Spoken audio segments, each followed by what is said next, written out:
You probably think that climbing is all about mechanic, macro, or abusing the meta. While that helps, it's not the only reason people climb.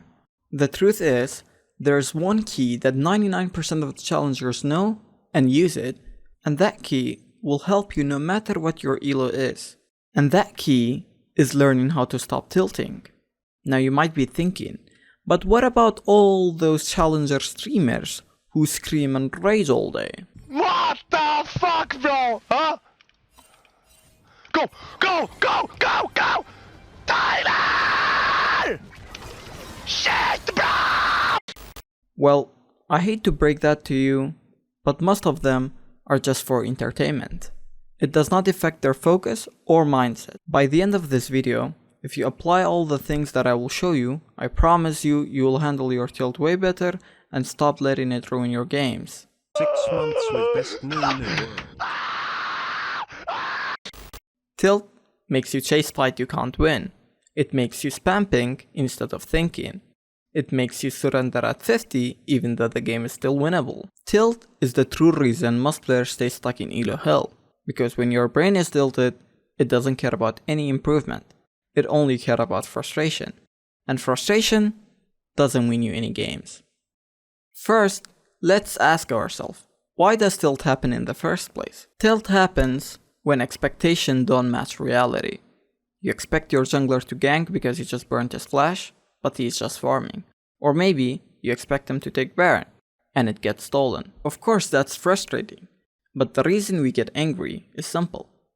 We set an expectation for them, and when they fail to meet it, our anger builds up. Soon you might be start typing things like Talon E your window, or other toxic messages, which by the way I don't support. The real way to carry isn't by chatting or blaming your teammate. Instead, adopt this mindset. They might be bad, but I'm not like them. I will be the one who carry. Now that's how you actually carry your games. And this leads us to the second reason of our tilts. Chatting. You have probably heard people say, just mute everyone at the start of the game. But I don't think it's always the best approach. In my opinion, keep communication for as long as possible, and only mute them once they said something clearly negative. This way, you maintain a better team coordination without letting the tilt spread. However, if you know you get annoyed very easily, and even one single negative comment can tilt you, then you can go ahead and mute them right from the start. Remember, chatting about the things that already happened won't help. It only makes you and your teammate tilt even more. Instead, focus on the future. Share critical useful information, like telling your ADC to buy anti-heal because the enemy Mundo is fed.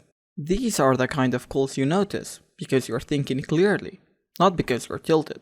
And this is how you stay one step ahead of those players who is losing focus. Now before we move on, it's important to understand not all the tilts are the same.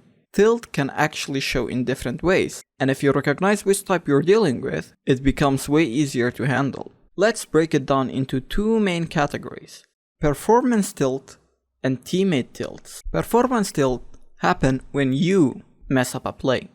Maybe you miss a cannon, maybe you get solo killed, and suddenly your brain just won't let it go. You start thinking, I'm so bad, I already ruined the game, and that mindset makes you even play worse. But here's the trick. Instead of tilting, flip the perspective. See mistakes as improvement gaps. Tell yourself, okay, I messed up, but now I know why, and I won't do it again. Not only does this make you immune to tilt, it actually accelerates your improvement. The good thing about performance tilt is that it's completely under your control, unlike the second type, which is teammate tilt. This is when your teammates mess up. It could be one of the most frustrating things in League, but here's the key. It's their mistake, not yours. No matter how angry you get, your teammate won't get better. Even pros have to deal with them. The best way to handle it is simply just ignore it and refocus on yourself. Remember, the enemy team has bad teammates too, so the real difference maker is that you stay calm and keep playing your best. Additionally, there are some habits you can develop that are really useful. For example, don't queue up until you're 100% sure your mind is clear and the previous game isn't stuck in your head. Take as much time as you need to cool off. This will be different for everyone. Just wait until you're fully calm, and only then you can hit that queue up again. There's a Chinese saying, the calmer you are, the clearer you think. And honestly, Chinese players are pretty good at the game, so maybe we should start listening to them. The last tip might be obvious, but it's probably the most important tip. At the end of the day, it is just a game. We should focus on enjoying it instead of chasing LP obsessively. When you start enjoying the game itself, LP often comes naturally because you're calmer and more focused. Appreciate the little plays you make, the team fights you in, and the moments you actually outplay someone. Those are the things that make your climb possible and fun. So here's the deal. Tilt is natural, but how you respond to it decide whether you climb or stay stuck. Focus on what you can control, your decision, your mindset, and the way you communicate.